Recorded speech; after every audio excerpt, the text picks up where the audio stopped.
Item number 1 माननीय वित्त मंत्री Shrimati Nirmala Sitharaman ji.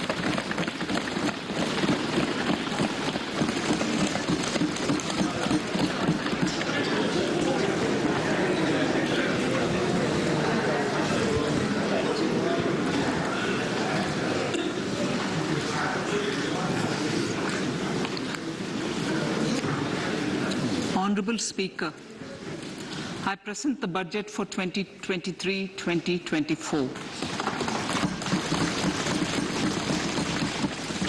This is the first budget in Amrit Kal. This budget hopes to build on the foundation laid in the previous budget and the blueprint drawn for India at 100. We envision a prosperous and inclusive India in which the fruits of development will reach all sections and citizens, especially our youth, women, farmers, OBCs, scheduled castes and scheduled tribes. In the 75th year of our independence, the world has recognized the Indian economy as a bright star. Our current year's economic growth is estimated to be at 7%. It is notable that this is the highest among all the major economies. This is in spite of the massive slowdown globally caused by COVID-19 and the war. The Indian economy is therefore on the right track, and despite a time of challenges, heading towards a bright future. Today, as Indians stand with their head held high and the world appreciates India's achievements and successes, we are sure that elders who had fought for India's independence will, with joy, bless us in our endeavors going forward as well. Our focus on wide-ranging reforms and sound policies implemented through Sabka Prayas, resulting in Jan Bhagidari and targeted support to those in need, helped us perform well in trying times. India's rising global profile is because of the several accomplishments: unique world-class digital public infrastructure, example, Aadhaar, CoWIN and UPI. COVID vaccination drive in unparalleled scale and speed. Proactive role in frontier areas such as achieving the climate-related goals, Mission Life and National Hydrogen Mission. During the COVID-19 pandemic, we ensured that no one goes to bed hungry with a scheme to supply free food grains to over 80 crore persons for 28 months. Continuing our commitment to ensure food and nutritional security, we are implementing from 1st January 2023 a scheme to supply free food grain to all Antyodaya and priority households for the next 1 year.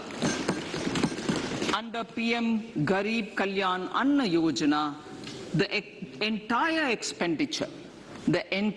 expenditure of about 2 lakh crore will be borne by the central government. In these times of global challenges, the G20 presidency gives us a unique opportunity to strengthen India's role in the world economic order.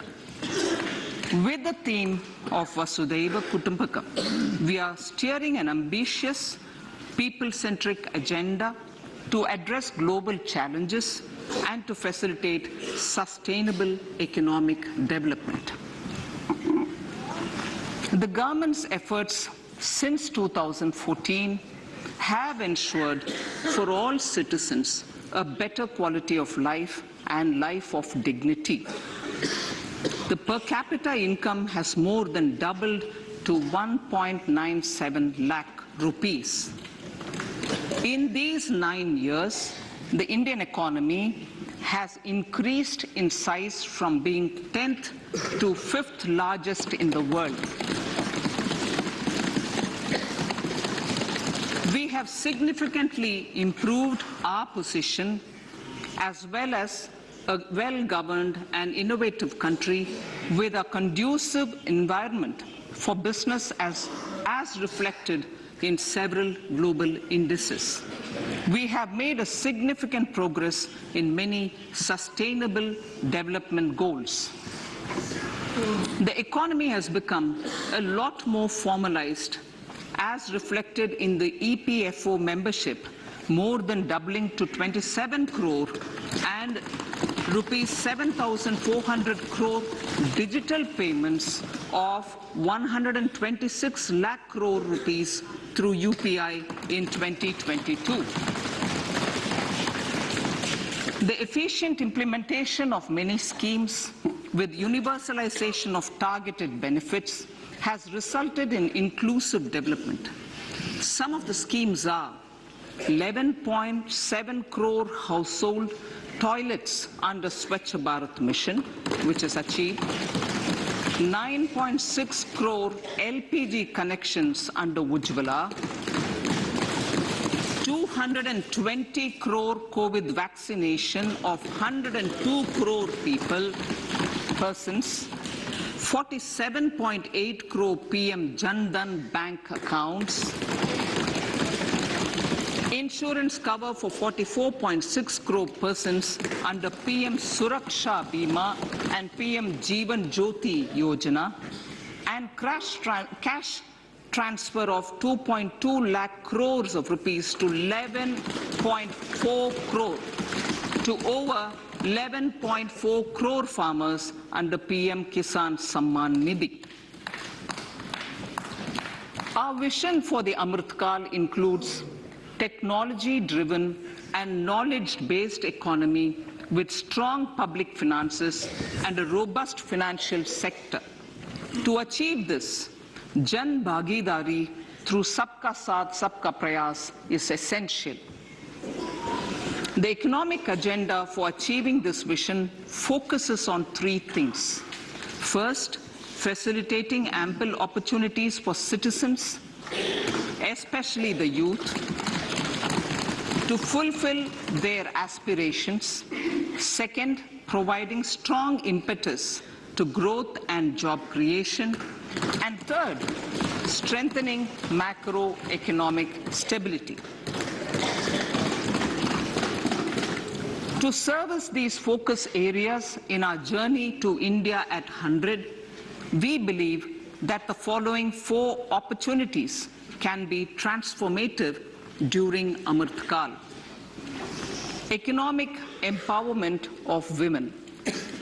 Deen Dayal Antyodaya Yojana National Rural Livelihood Mission has achieved remarkable success by mobilizing rural women into 81 lakh self-help groups. We will enable these groups to reach the next stage of economic empowerment through formation of large producer enterprises or collectives, with each having several thousand members and managed professionally. They will be helped with raw materials supply and for better design, quality, branding and marketing of their products. Through supporting these policies, they will be enabled to scale up their operations to serve the large consumer markets, as has been the case with the several startups growing into unicorns.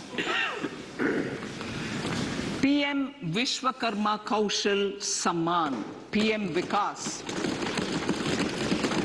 For centuries, traditional artisans and craftspeople who work with their hands using tools have brought renown for India. They're generally referred to as Vishwakarma. The art and the handicraft created by them represents the true spirit of Atmanirbhar Bharat. For the first time, a package of assistance for them has been conceptualized. The new scheme will enable them to improve the quality, scale, and reach of their products integrating them with the MSME value chain. The components of the scheme will include not only financial support, but also access to advanced skill training, knowledge of modern digital techniques, and efficient green technologies, brand promotion, linkage with local and global markets, digital payments, and social security. This will greatly benefit the scheduled castes, scheduled tribes, OBCs, women, and people belonging to the weaker sections. Tourism. The country offers immense attraction for domestic as well as foreign tourists. There is a large potential to be tapped in tourism. The sector holds huge opportunities for jobs and entrepreneurship for youth in particular. Promotion of tourism will be taken up on mission mode with active participation of states, convergence of government programs, and public-private partnerships. Green growth. We are implementing many programs for green fuel, green energy, green farming, green mobility, green buildings, and green equipment, and policies for efficient use of energy across various economic sectors. These green growth efforts help in reducing carbon intensity of the economy and provides for large-scale green job opportunities.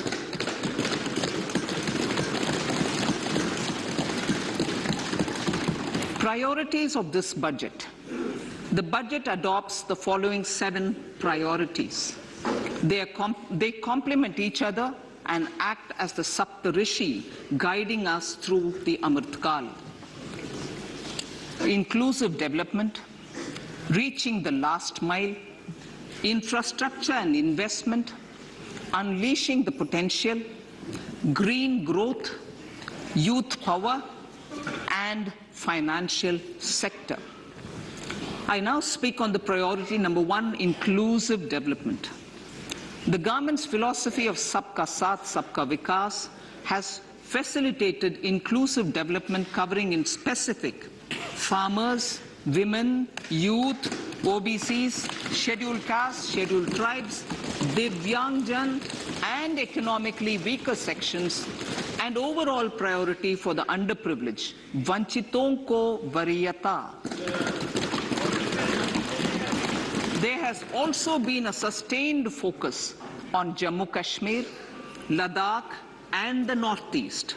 This budget builds on those efforts.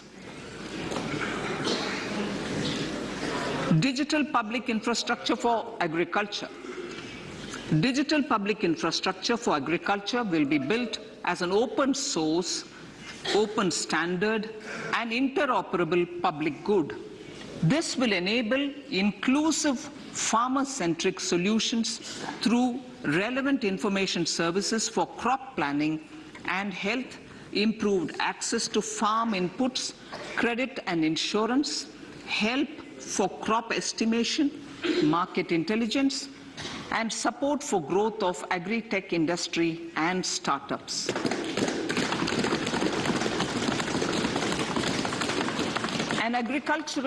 An agriculture accelerator fund.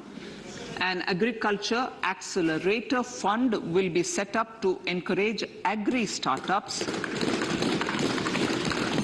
by young entrepreneurs in rural areas. The fund will aim at bringing innovative and affordable solutions for challenges faced by farmers. It will also bring in modern technologies to transform agricultural practices, increase productivity and profitability.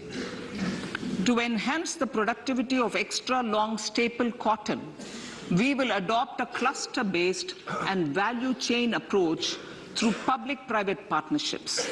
This will mean collaboration between farmers, state, and industry for input supplies, extension services, and market linkages.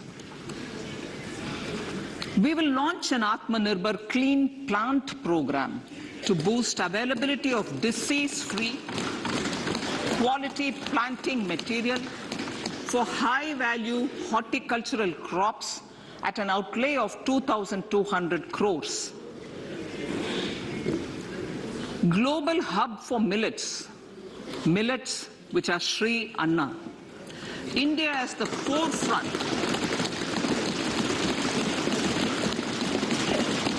India's at the forefront of popularizing millets, whose consumption furthers nutrition, food security, and welfare of farmers, said the Honorable Prime Minister. We are the largest producer and second largest exporter of Sri Anna in the world. We grow several types of Sri Anna, such as Sri Anna Jowar, Sri Anna Ragi, Sri Anna Bajra, Sri Anna Kutu, Ramdana, Kangni, Kutni, Kutki, Kodo, China, and Sama. These have a number of health benefits and have been an integral part of our food for centuries. I acknowledge with pride the huge service done by small farmers in contributing to the health of fellow citizens by growing these Sri Anna. Now, to make India a global hub for Sri Anna, the Indian Institute of Millet Research, ideally Indian Institute of the Sri Anna Research, Hyderabad, will be supported as the center of excellence for sharing best practices, research, and technologies at the international level. The agricultural credit target will be increased to 20 lakh crores with focus on animal husbandry, dairy, and fisheries. We will launch a new sub-scheme of PM Matsya Sampada Yojana, which is an existing scheme, but we'll launch a new sub-scheme with targeted investment of 6,000 crores to further enable activities of fishermen, fish vendors, and micro and small entrepreneurs, improve value chain efficiencies, and expand the market. For farmers, especially small and marginal farmers and other marginalized sections, the government is promoting cooperative-based economic development model. A new Ministry of Cooperation was formed with a mandate to realize the vision of Sahkar Se Samriddhi. To realize this vision, the government has already initiated computerization of 63,000 primary agricultural credit societies with an investment of 2,516 crores. In consultation with all the stakeholders and the states, model bylaws for PACS were formulated, enabling them to become multi-purpose PACS. A national cooperative database is being prepared for countrywide mapping of cooperative societies. With this backdrop, we will implement a plan to set up massive decentralized storage capacity.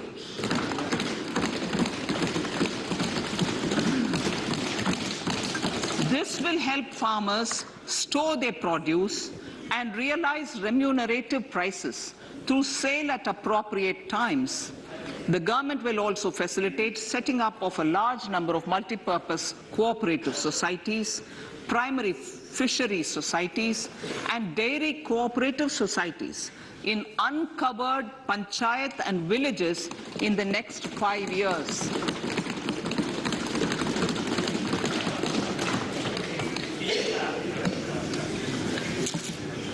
Health, education, and skilling.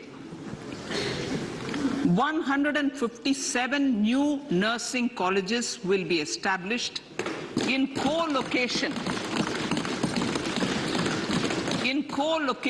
with the existing 157 medical colleges established since 2014. A mission to eliminate sickle cell anemia by 2047 will be launched. It will entail awareness creation, universal screening of 7 crore people in the age group of 0 to 40 years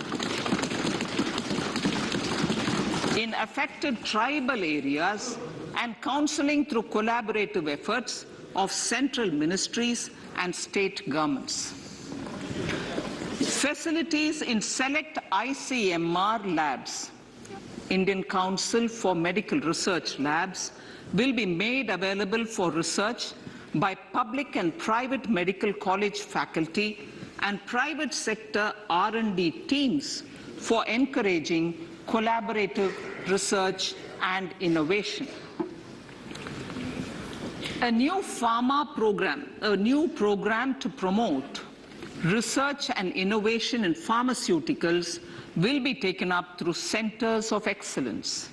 We shall also encourage industry to invest in research and development in specific priority areas. Dedicated multidisciplinary courses for medical devices will be supported in existing institutions to ensure availability of skilled manpower for futuristic medical technologies, high-end manufacturing and research. Teachers' training. Teachers' training will be re-envisioned through innovative pedagogy, curriculum transaction, continuous professional development, dipstick surveys, and ICT implementation. The District Institute of Education and Training will be developed as vibrant institutes of excellence for this purpose.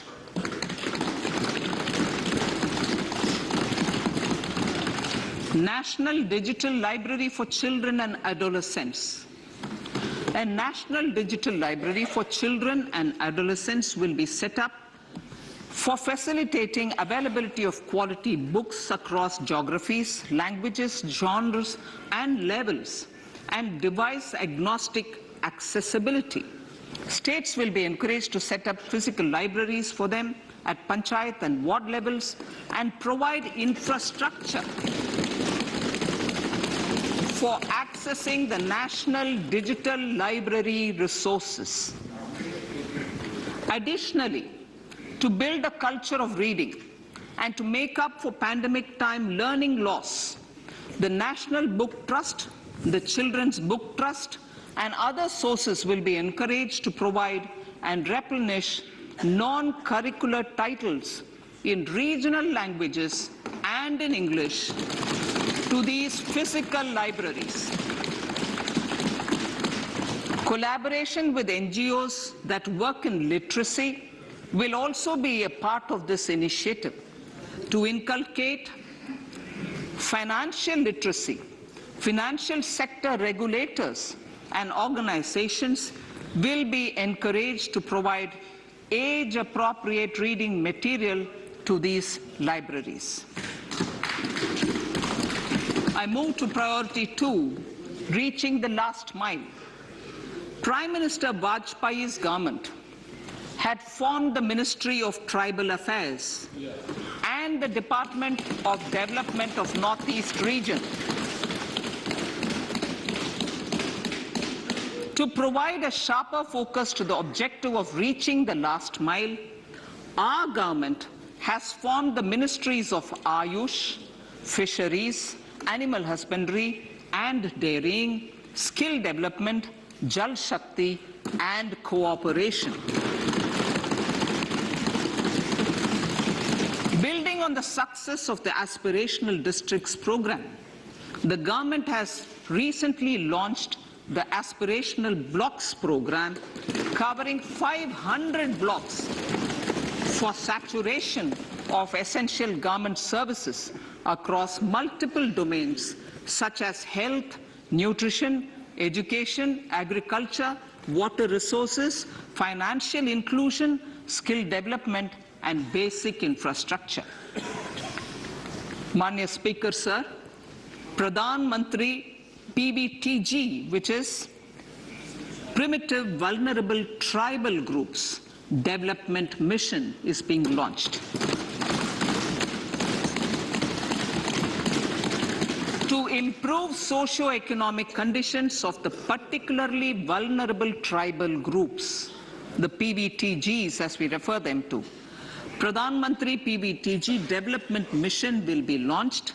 This will saturate PVTG families and habitations with basic facilities such as safe housing, clean drinking water and sanitation, improved access to education, health, nutrition, road and telecom connectivity, and sustainable livelihood opportunities.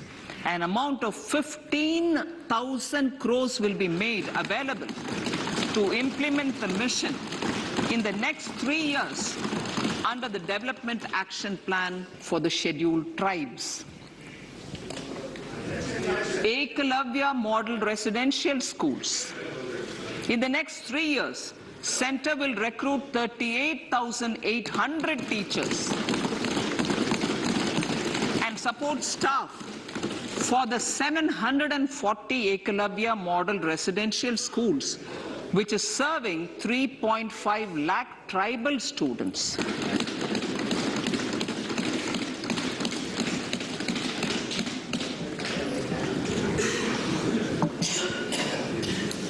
In the drought-prone central regions of Karnataka, central assistance of 5,300 crore will be given to Upper Bhadra project to provide sustainable micro-irrigation and filling up of surface tanks for drinking water. PM Awas Yojana. The outlay for PM Awas Yojana is being enhanced by 66% to over 79,000 crores. Bharat Shared Repository of Inscriptions will be set up in a digital epigraphy museum with digitization of 1 lakh ancient inscriptions in the first stage. Support for poor prisoners. For poor persons who are in prisons and unable to afford the penalty or the bail amount, required financial support will be provided. Priority number 3, infrastructure and investment. Investments in infrastructure and productive capacity have a large multiplier impact on growth and employment. After the subdued period of the pandemic, private investments are growing again.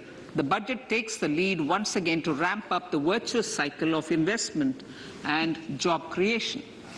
Honorable Speaker, sir, the capital investment outlay is being increased steeply for the 3rd year in a row by 33% to 10 lakh crores, which would be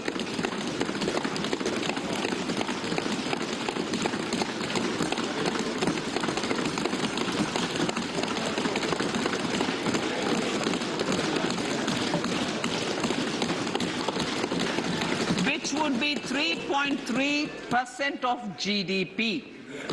This will almost be 3 times the outlay made in 2019-20.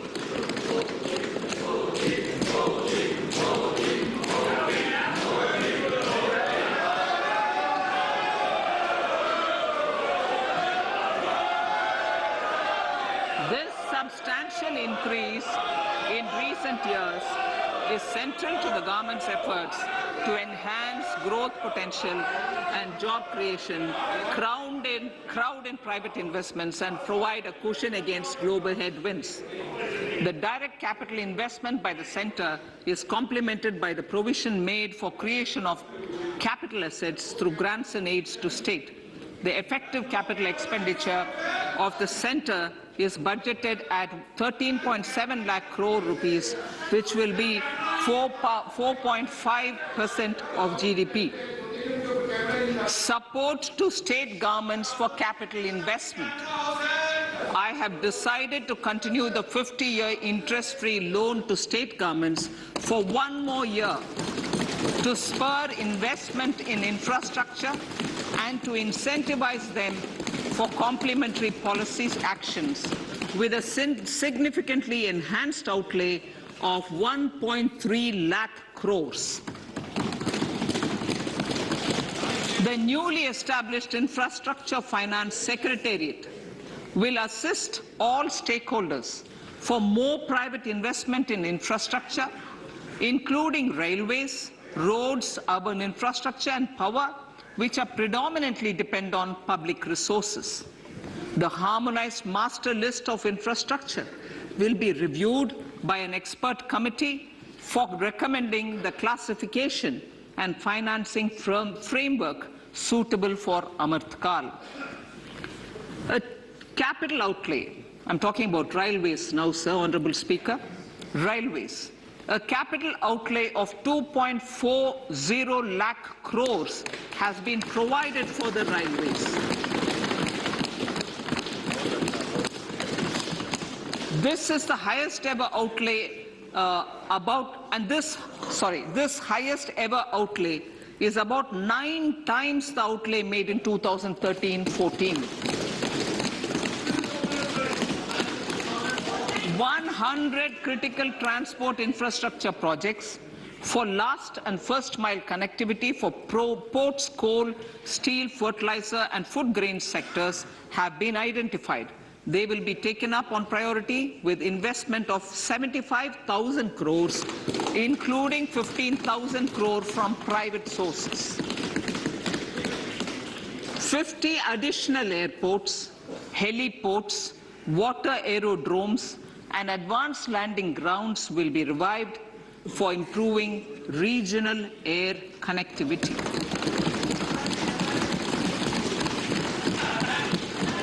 Sustainable cities for tomorrow.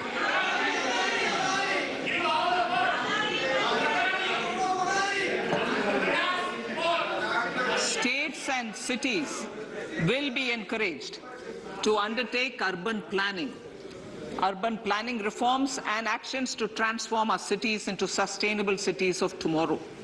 This means efficient use of land resources, adequate resources for urban infrastructure, transit-oriented development, enhanced availability and affordability of urban land and opportunities for all.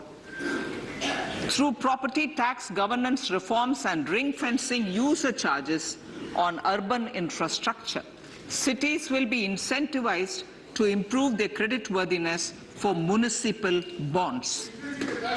Like the RIDF, an Urban Infrastructure Development Fund will be established through use of priority sector lending shortfall.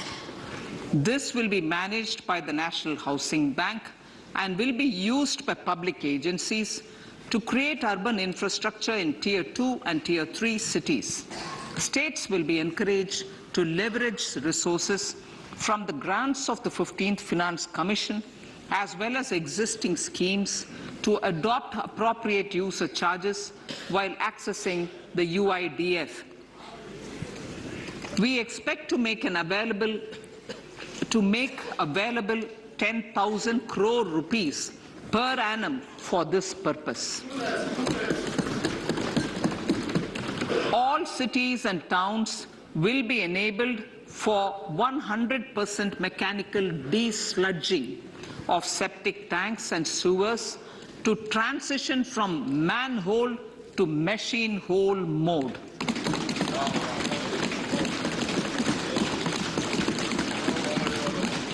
Enhanced focus will be provided for scientific management of dry and wet waste.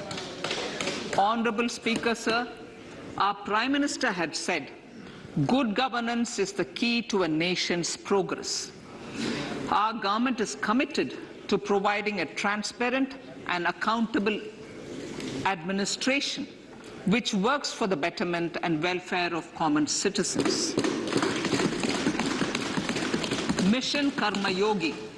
Under Mission Karma Yogi, Centre, states and the union territories are making and implementing capacity building plans for civil servants. The government has also launched an integrated online training platform, I Got Karma Yogi, to provide continuous learning opportunities for lakhs of government employees to upgrade their skills and facilitate people-centric approach.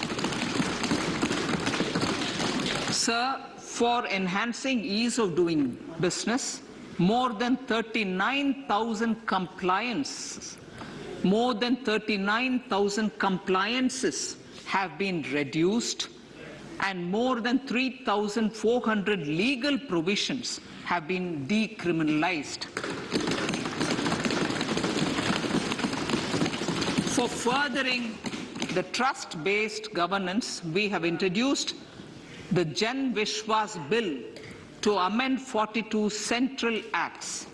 This budget proposes a series of measures to unleash the potential of our economy. Centers of Excellence for Artificial Intelligence. For realizing the vision of Make AI in India and Make AI Work for India, 3 centers of excellence for artificial intelligence will be set up in top educational institutions.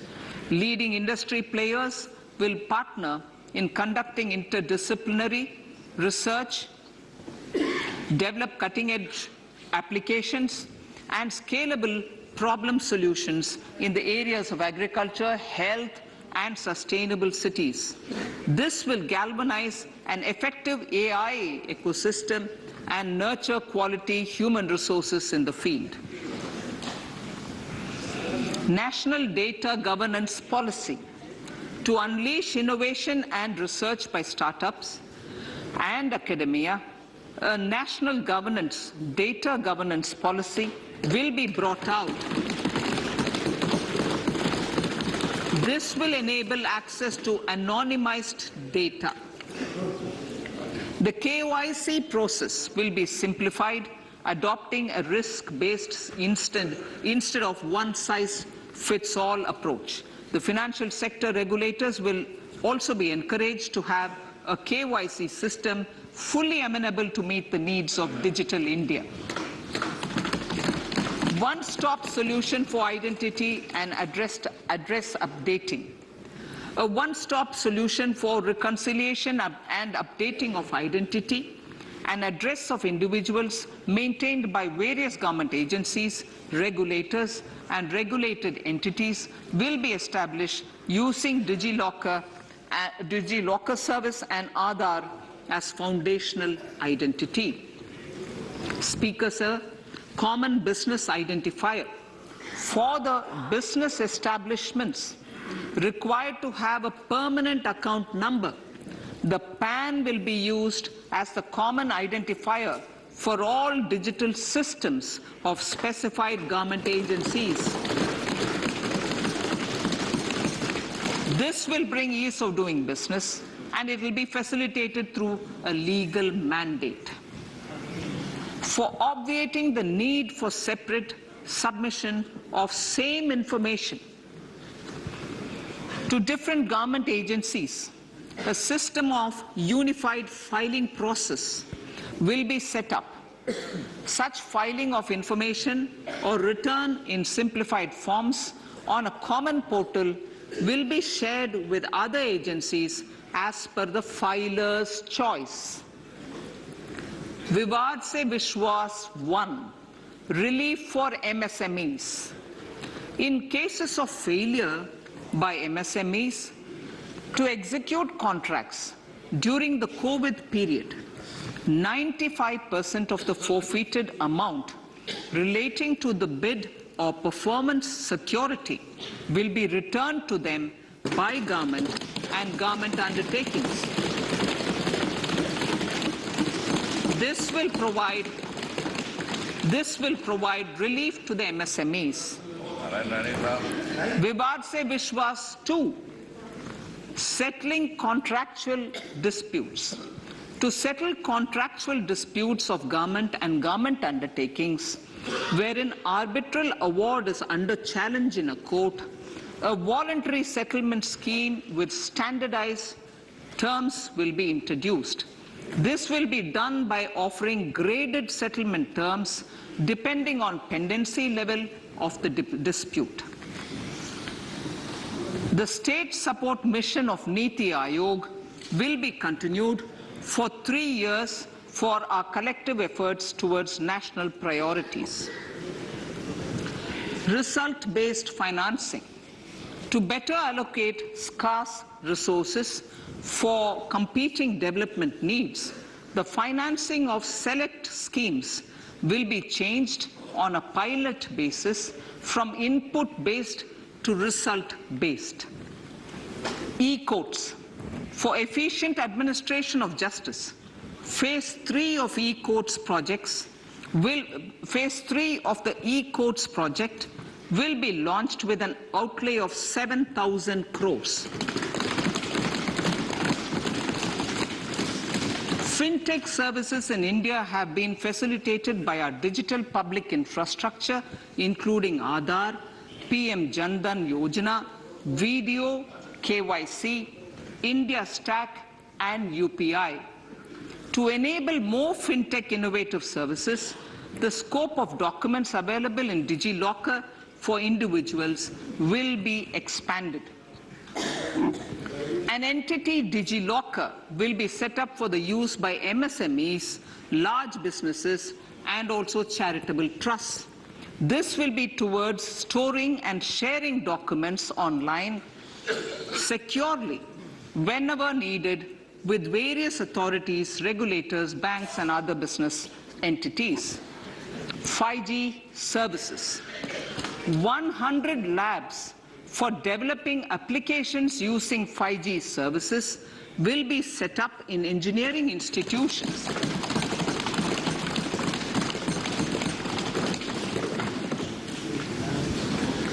To realize a new range of opportunities, business models, and employment potential. The labs will cover, among others, applications such as smart classrooms, precision farming, intelligent transport systems, and healthcare applications. Lab-grown diamonds. Lab-grown diamonds is a technology and innovation-driven emerging sector with high employment potential. These environment-friendly diamonds, which have optically and chemically the same properties as natural diamonds. To encourage indigenous production of LGD, lab-grown diamond seeds and machines, and to reduce import dependency, a research and development grant will be provided to one of the IITs for 5 years. To reduce the cost of production, a proposal to review the custom duty on LGD seeds will be indicated in Part B of the speech. I come to the fifth priority, Honourable Speaker, sir, green growth. Honourable Prime Minister has given a vision for life or lifestyle for environment to spur a movement of environmentally conscious lifestyle.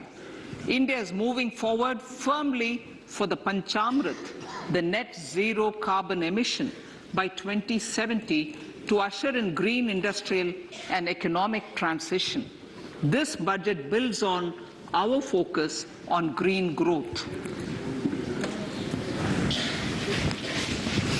The recently launched National Green Hydrogen Mission, with an outlay of 19,700 crores, will facilitate transition of the economy to low carbon intensity, reduce dependence on fossil fuel imports, and make the country assume technology and market leadership in this sunrise sector. Our target is to reach an annual production of 5 MMT by 2030. Energy transition. This budget provides for 35,000 crores for priority capital investment towards energy transition and net zero objectives and energy security by Ministry of Petroleum and Natural Gas. To steer the economy on sustainable development path, battery energy storage systems with capacity of 4,000 MWh will be supported with viability gap funding. A detailed framework for pumped storage projects will also be formulated. Renewable energy evacuation. The interstate transmission system for evacuation and grid integration of 13 gigawatt renewable energy from Ladakh will be constructed with investment of 20,700 crores, including central support of 8,300 crores. Green credit program. For encouraging behavioral change, a green credit program will be notified under the Environment Protection Act. This will incentivize environmentally sustainable and responsive actions by companies, individuals, and local bodies, and help mobilize additional resources for such activities.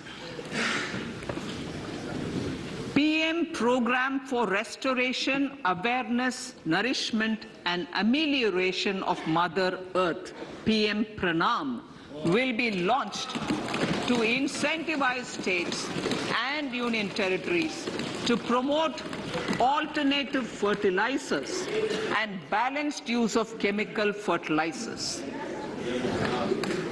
Go Bardhan Scheme. 500 new waste-to-wealth plants under Go Bardhan, galvanizing organic bio-agro resources done. Go Bardhan scheme will be established for promoting circular economy. These will include 200 compressed biogas plants, including 75 plants in urban areas, and 300 community or cluster-based plants at a total investment of 10,000 crores. I will refer to this in Part B also. In due course, a 5% CBG mandate will be introduced for all organizations marketing natural and biogas. For collection of biomass and distribution of biomanure, appropriate fiscal support will also be provided. Bharatiya Prakritik Kheti Bio-Input Resource Centers. Over the next 3 years, we will facilitate 1 crore farmers to adopt natural farming. For this, Honorable Speaker, 10,000 bio-input resource centers will be set up, creating a national level distributed micro-fertilizer and pesticide manufacturing network. Mishti.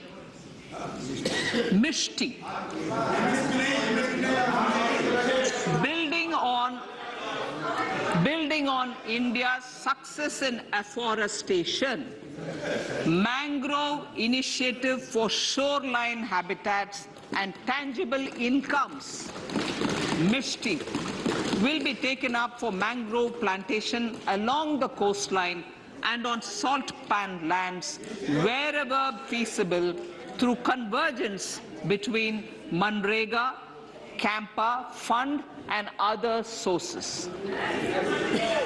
Amrit Dharohar. Wetlands are vital ecosystems which sustain biological diversity.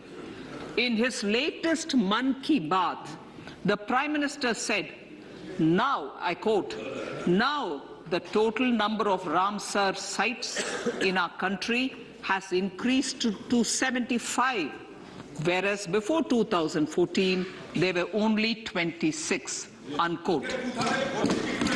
Local communities have always been at the forefront of conservation efforts. The government will promote their unique conservation values through Amrit Dharohar, a scheme that will be implemented over the next 3 years to encourage optimal use of wetlands and enhance biodiversity, carbon stock, ecotourism opportunities, and income generation for local communities. Coastal shipping. Coastal shipping will be promoted as the energy efficient and lower cost mode of transport, both for passengers and freight, through PPP mode with viability gap funding. Vehicle replacement. Vehicle replacement is an important continuing policy, replacing the old political,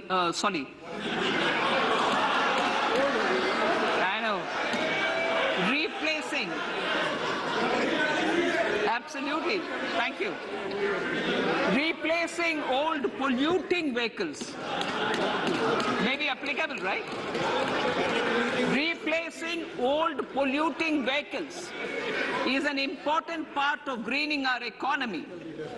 In furtherance of the vehicle scrapping policy mentioned in Budget 21-22, I have allocated adequate funds to scrap old vehicles of the central government. States will also be supported in replacing old vehicles and old state ambulances. Honorable Speaker, sir, I move to priority 6, youth power. To empower our youth and help the Amrit PD realize their dreams, we have formulated the National Education Policy, which is very wide in its scope, but one of the things is also to focus on skilling, adopted economic policies that facilitate job creation at scale and have supported business opportunities. Pradhan Mantri Kaushal Vikas Yojana.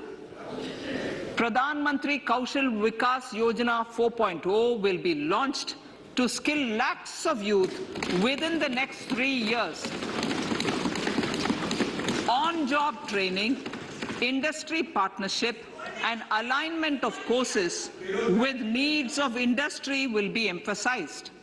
The scheme will also cover new age courses for Industry 4.0 like coding, AI, robotics, mechatronics, IoT, 3D printing, drones, and other soft skills. To skill youth for international opportunities, 30 Skill India international centers will be set up across different states. The digital ecosystem for skilling will be further expanded with the launch of a unified Skill India digital platform for enabling demand-based formal skilling, linking with employers including MSMEs, and facilitating access to entrepreneurship schemes. To provide stipend support to 47 lakh youths in 3 years, direct benefit transfer under a pan-India national apprenticeship promotion scheme will be rolled out. Tourism. Honorable Speaker, sir, with an integrated and innovative approach, at least 50 destinations will be selected through challenge mode. In addition to aspects such as physical connectivity, virtual connectivity, tourist guides, high standards for food streets, and tourist security, all the relevant aspects would be made available on an app to enhance tourist experience. Every destination would be developed as a complete package. The focus of development of tourism would be on domestic as well as foreign tourists.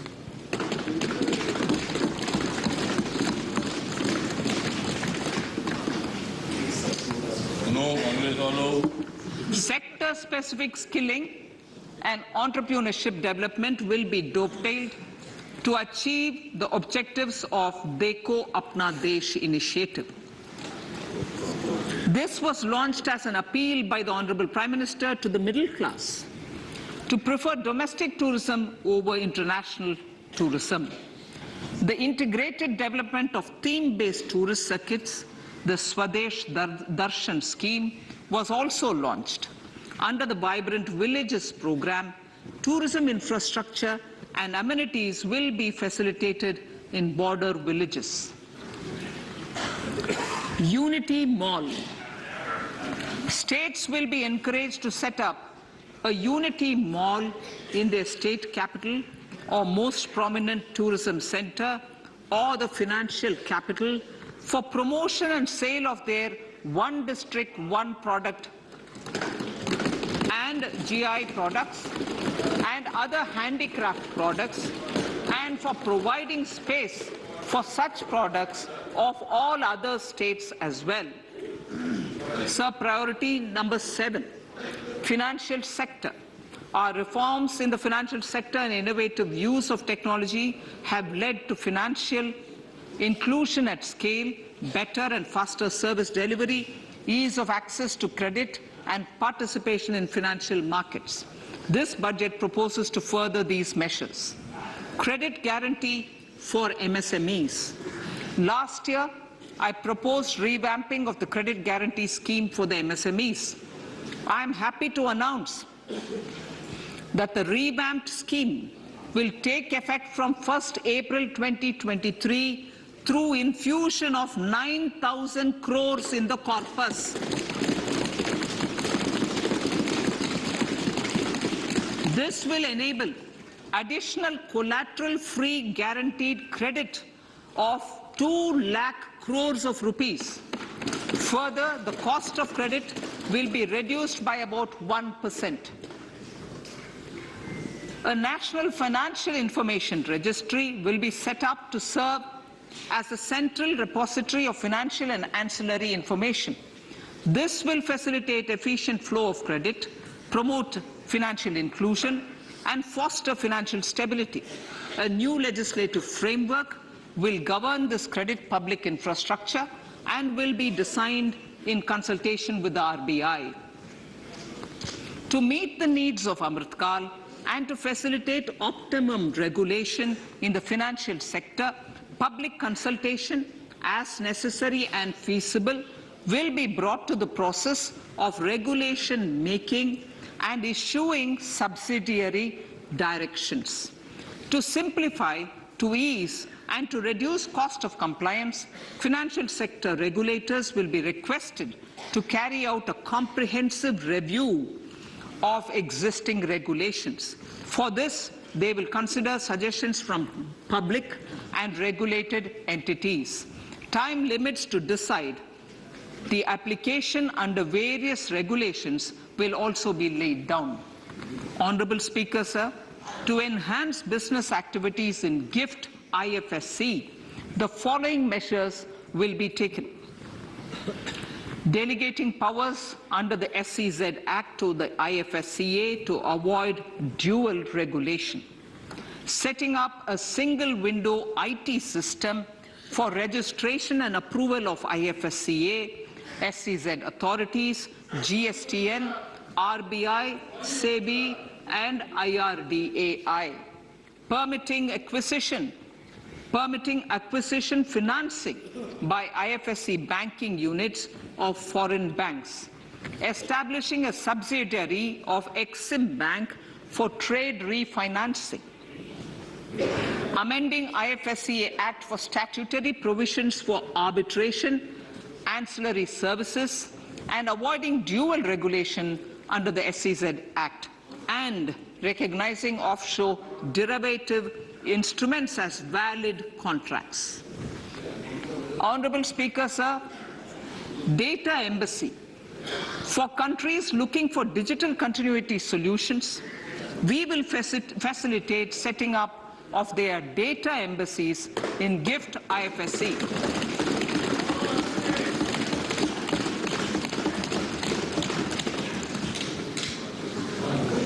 Improving governance and investor protection in banking sector.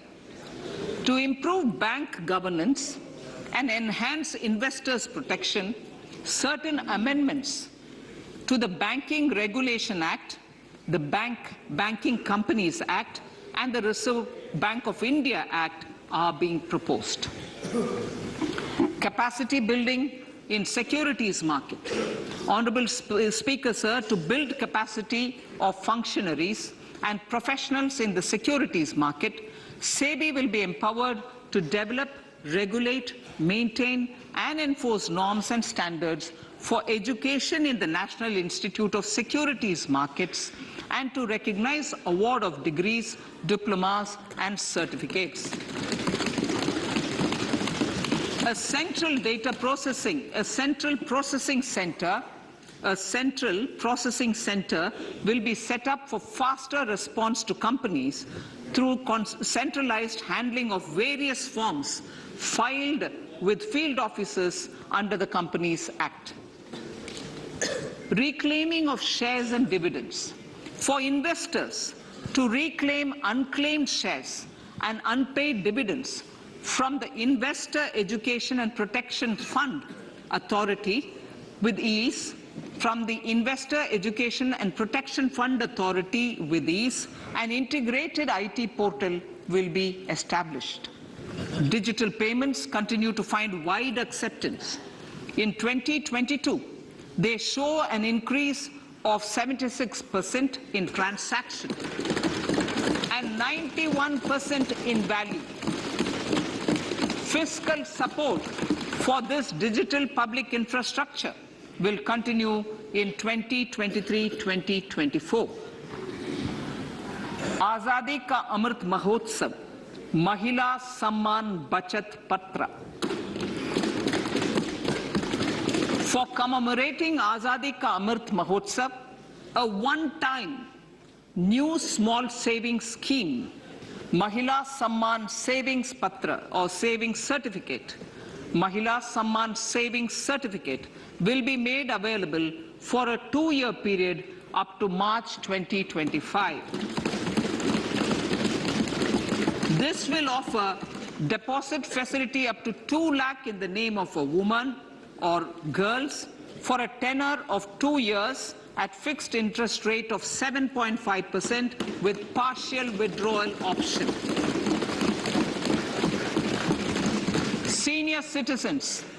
The maximum deposit limit for senior citizens savings scheme will be enhanced from 15 lakh to 30 lakhs of rupees. The maximum deposit limit for monthly income account scheme will be enhanced from 4.5 lakh to 9 lakh for single account and from 9 lakh to 15 lakh for joint account. Honorable Speaker, sir, fiscal management. 50 years interest-free loan to states. The entire 50-year loan to states has to be spent on capital expenditure within 2023-24. Most of this will be at the discretion of the states, but a part will be conditional on states increasing their actual capital expenditure. Parts of the outlay will also be linked to or allocated for the following purposes: scrapping old government vehicles, urban planning reforms and actions, financing reforms in urban local bodies to make them creditworthy for municipal bonds, housing for police personnel above or as part of the police station, constructing unity malls, children and adolescent libraries and digital infrastructure, and state share of capital expenditure of central schemes. Honorable Speaker, sir, fiscal deficit of states. States will be allowed a fiscal deficit of 3.5% of GSDP, of which 0.5% will be tied to power sector reforms. Revised estimates 2022 to 2023. The revised estimate, Honorable Speaker, sir, of the total receipts other than borrowing is 24.3 lakh crores, of which the net tax receipts are 20.9 lakh crores. The revised estimate of the total expenditure is 41.9 lakh crores of rupees, of which the capital expenditure is about 7.3 lakh crores. The revised estimate of the fiscal deficit is 6.4% of GDP, adhering to the budget estimate. So budget estimates of 2023-24. Coming to 2023-24, the total receipts other than borrowings and the total expenditure are estimated at 27.2 lakh crores and 45 lakh crores respectively. The net tax receipts are estimated at 23.3 lakh crores. The fiscal deficit is estimated to be 5.9% of the GDP. In my budget speech for 21-22, I had announced that we plan to continue the path of fiscal consolidation, reaching a fiscal deficit of below 4.5% by 2025-26, with a fairly steady decline over the period. We have adhered to this path, and I reiterate my intention to bring the fiscal deficit below 4.5% of GDP by 2025-26. To finance the fiscal deficit in 2023-24, the net market borrowings from dated securities are estimated at 11.8 lakh crores. The balance financing is expected to come from small savings and other sources. The gross market borrowings are estimated at 15.43 lakh crores of rupees. Honorable Speaker, sir, I now move to Part B.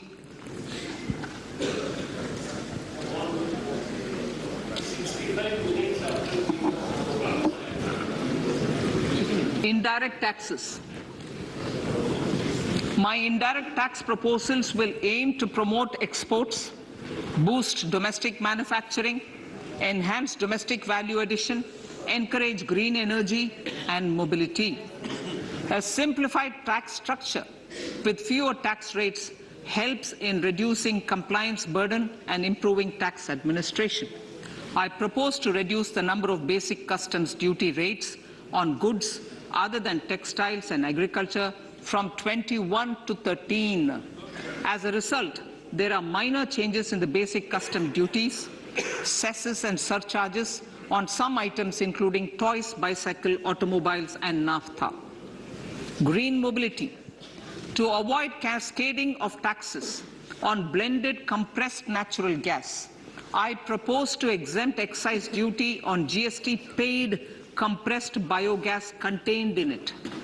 To further provide impetus to green mobility, customs duty exemptions is being extended to import of capital goods and machinery required for manufacture of lithium-ion cells for batteries used in electrical vehicles as well.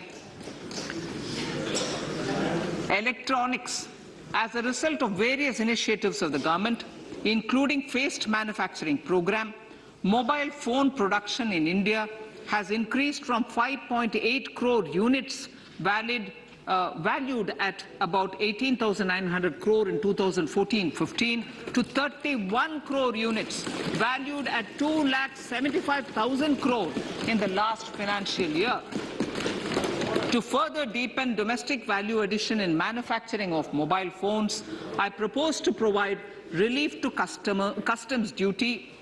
I propose to provide relief in customs duty on import of certain parts and inputs like camera lens and continue the concessional duty on lithium-ion cells for batteries for another year. Similarly, to promote value addition in manufacture of televisions, I propose to reduce the basic customs duty on parts of open cells of TV panels to 2.5%. Electrical. To rectify inversion of duty structure and encourage manufacturing of electric kitchen chimneys, the basic custom duty on electric kitchen chimney is being increased from 7.5% to 15%, and that on heat coils for these is proposed to be reduced from 20% to 15%. Chemicals and petrochemicals. Denatured ethyl alcohol is used in chemical industry. I propose to exempt basic customs duty on it. This will also support the ethanol blending program and facilitate an endeavor for energy transition. Basic customs duty is also being reduced on acid-grade fluorospar from 5% to 2.5% to make the domestic fluorochemicals industry competitive. Further, the basic customs duty on crude glycerin for use in manufacture of epichlorohydrin is proposed to be reduced from 7.5% to 2.5%.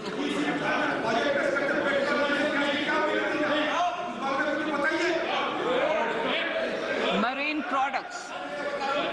In the last financial year, marine products recorded the highest export growth, benefiting farmers in the coastal states of the country. To further enhance the export competitiveness of marine products, particularly shrimps, duty is being reduced on key inputs for domestic manufacture of shrimp feed. India is a global leader, as I said in Part A, in cutting and polishing of natural diamonds, contributing about 3/4 of the global turnover by value.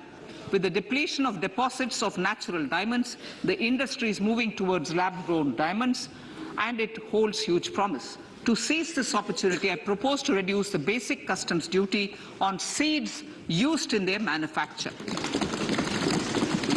Customs duties on dore or doré and bars of gold and platinum were increased earlier this fiscal. I propose to increase the duties on articles made therefrom to enhance the duty differential. I also propose to increase the import duty on silver doors, bars and articles to align them with that on gold and platinum.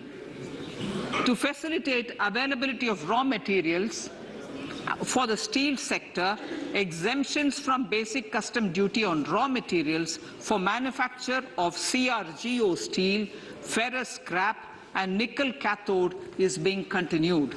Similarly, the concessional BCD of 2.5% on copper scrap is also being continued to ensure the availability of raw materials for secondary copper producers who are mainly in the MSME sectors. Compounded rubber. The basic custom duty rate on compounded rubber is being increased from 10% to 25% or 30 kg, whichever is lower, at par with that of natural rubber other than latex, to curb circumvention of duty. Cigarettes. National calamity contingent duty on specified cigarettes was last revised 3 years ago. This is proposed to be revised upwards by about 16%. Direct taxes. I now come to my direct tax proposals. Honourable Speaker, these proposals aim to maintain continuity and stability of taxation, further simplify and rationalize various provisions to reduce the compliance burden, promote the entrepreneurial spirit, and provide tax relief to citizens. It has been constant endeavour of the Income Tax Department to improve taxpayers' services by making compliance easy and smooth. Our taxpayers portal received a maximum of 72 lakh returns in a day, processed more than 6.5 crore returns this year. Average processing period reduced from 93 days in financial year 13-14 to 16 days only now. And 45% of the returns were processed within 24 hours. We intend to further improve this, roll out the next generation common IT return form for taxpayer convenience, and also plan to strengthen the grievance redressal mechanism. MSMEs and professionals. MSMEs are growth engines of our economy.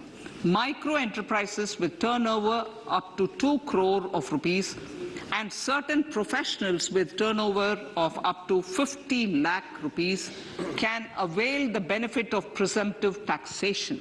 I propose to provide enhanced limits of 3 crore and 75 lakh respectively to the taxpayers whose cash receipts are no more than 5%. Whose cash receipts are no more than 5%. Moreover, to support MSMEs in timely receipt of payments, I propose to allow deduction for expenditure incurred on payments made to them only when payment is actually made. Cooperation. Cooperation is a value to be cherished. In realizing our Prime Minister's goal for Sehkar Se Samriddhi and his resolve to connect the spirit of cooperation with the spirit of Amrit Kal, in addition to the measures proposed in Part A, I have a slew of proposals for the cooperation sector. First, new cooperatives that commence manufacturing activities till 2024, 31st March, shall get the benefit of a lower tax rate of 15%, as is presently available to new manufacturing companies.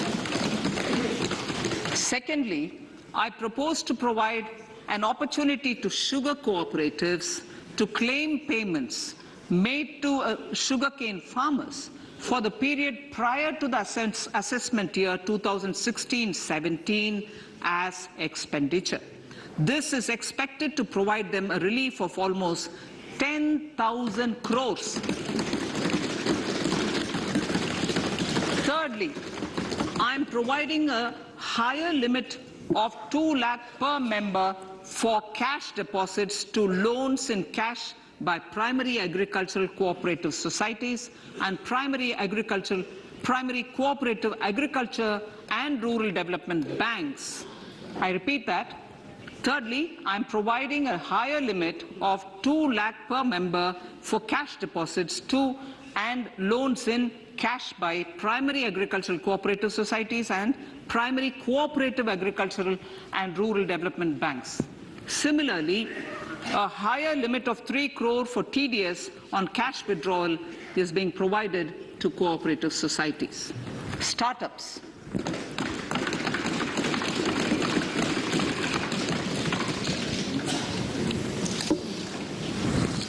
Entrepreneurship is vital for a country's economic development. We have taken a number of measures for startups and they have borne results. India is now the third largest ecosystem for startups globally and ranks second in innovation quality among middle-income countries. I propose to extend the date of incorporation for income tax benefits to startups from 31/3/2023 to 31/3/2024. I further propose to provide the benefit of carry forward of losses on change of shareholding of startups from 7 years of incorporation to 10 years.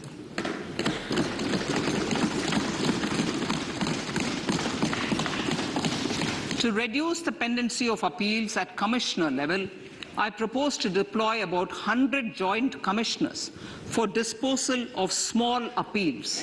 We shall also be more selective in taking up cases for scrutiny of returns already received this year. Better targeting of tax concessions. For better targeting of tax concessions and exemptions, I propose to cap deduction from capital gains on investment in residential house under Section 54 and Section 54F to 10 crores. Another proposal with similar intent is to limit income tax exemption from proceeds of insurance policies with very high value. Rationalization. Honourable Speaker, sir, there are a number of proposals relating to rationalization and simplification. Income of authorities, boards and commissions set up by statutes of union or state for the purpose of housing, development of cities, towns and villages, and regulating and developing an activity or matter is proposed to be exempted from income tax. Other major measures in this direction are removing the minimum threshold of 10,000 for TDS and clarifying taxability relating to online gaming, not treating conversion of gold into electronic gold receipts and vice versa as capital gains, reducing the TDS rate from 30% to 20% on taxable portion of EPF withdrawals in non-PAN cases, and taxation on income for market-linked debentures. Other major proposals in the finance bill relate to the following: extension of period of tax benefits to funds relocating to IFSC, GIFT City till 31/3/2025, decriminalization under Section 276A of the Income Tax Act, allowing carry forward of losses on strategic disinvestment, including that of IDBI Bank, and providing EEE status to Agnivir Fund. Personal income tax.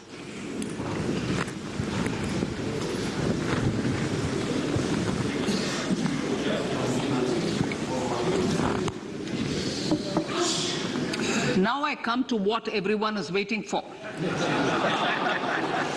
Personal income tax. I have 5 major announcements to make in this regard.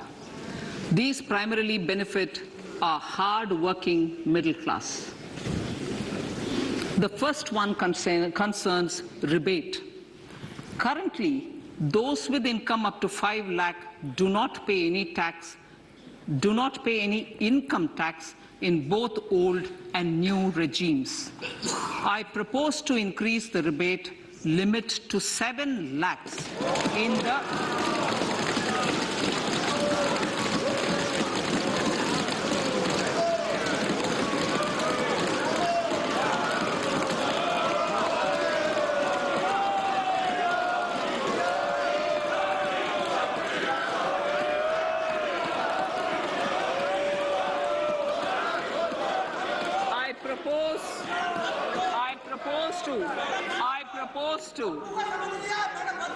I propose to increase the rebate limit to 7 lakh in the new tax regime. Thus, persons in the new tax regime with income up to 7 lakhs will not have to pay any tax at all. The second proposal relates to middle-class individuals. I had introduced in the year 2020 the new personal income tax regime with 6 income slabs starting from 2.5 lakh. I propose to change the tax structure in this regime by reducing the number of slabs to 5 and increasing the tax exemption limit to 3 lakhs. The new tax rates are 0 to 3 lakh, nil. 3 to 6 lakhs, 5%. 6 to 9 lakhs, 10%. 9 to 12 lakh, 15%. 12 to 15 lakhs, 20%. And above 15 lakhs, 30%. This will provide major relief to all taxpayers in the new regime. An individual with an annual income of 9 lakhs will be required to pay only 45,000 rupees. This is only 5% of his or her income. It is a reduction of 25% on what he or she is required to pay now.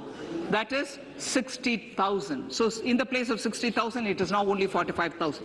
Similarly, an individual with an income of 15 lakh rupees would be required to pay only 1.5 lakh or 10% of his income or her income, a reduction of 20% from the existing liability of 1,87,500 rupees. My third proposal is for the salaried class and the pensioners, including family pensioners, for whom I propose to extend the benefit of standard deduction to the new tax regime. Each salaried person with an income of 15.5 lakh rupees or more will thus stand to benefit by 52,500 rupees. My fourth announcement in personal income tax is regarding the highest tax rate, which in our country is 42.74%. This is among the highest in the world. I propose to reduce the highest surcharge rate from 37% to 25% in the new tax regime.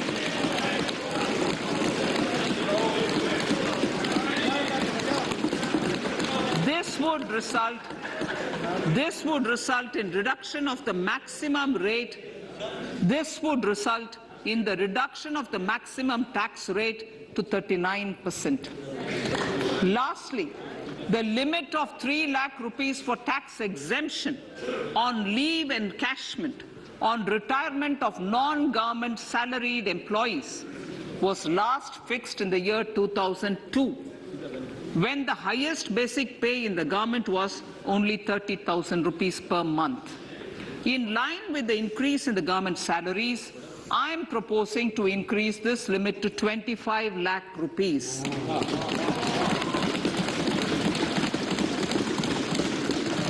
We are also making the new income tax regime as the default tax regime. However, citizens will continue to have the option to avail the benefit of the old tax regime. Apart from these, I am also making some other changes as given in the annexure. As a result of these proposals, revenue of about 38,000 crore to 37,000 crore in direct taxes and rupees 1,000 crore in indirect taxes will be foregone, while revenue of about 3,000 crore will be additionally mobilized. Thus, the total revenue foregone is about 35,000 crores annually. Honorable Speaker, sir, with these words, I commend the budget to this August House.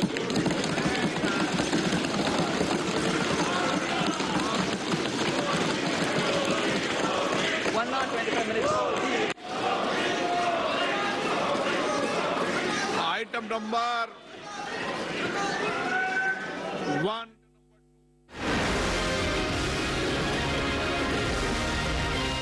लहलहाती फसल, भरे पूरे खेत खलिहान, हर किसान का बस यही अरमान। लेकिन कभी बारिश, कभी बिजली, कभी ओला, कभी सूखा। भैया खेती में तो जोखिम। Statement and macroeconomic framework statement. माननीय सदस्यगण, जैसा कि आपको समाचार भाग 2 के माध्यम से पहले ही सूचित किया जा चुका है कि माननीय वित्त मंत्री जी के बजट भाषण की प्रतियां हार्ड कॉपी के रूप में उपलब्ध कराई गई है। आप बजट भाषण की अपनी अपनी प्रति प्रकाशन पलक से ले लें। आपको ये भी सूचित किया जाता है कि माननीय मंत्री द्वारा बजट प्रस्तुत किए जाने के पश्चात उसकी प्रतियां आपको मेंबर्स पोर्टल के माध्यम से उपलब्ध करा दी जाएगी। आइटम नंबर 3, माननीय मंत्री जी, वित्त मंत्री जी। Sir, with your permission, I rise to move for leave to introduce the Finance Bill 2023. प्रश्न ये कि विधेयक को पुनर्स्थापित करने की अनुमति प्रदान की जाए। जो सदस्य इसके पक्ष में हाँ गए, जो सदस्य विरोध में ना गए, मेरे विचार में निर्णय हाँ वालों के पक्ष में, हाँ वालों के पक्ष में माननीय मंत्री जी विधेयक को पुनर्स्थापित करें। Sir, I introduce the bill. सभा की कार्रवाई कल गुरुवार दिनांक 2 फरवरी 2023 को प्राप्त 11 बजे तक के लिए स्थगित की जाती है।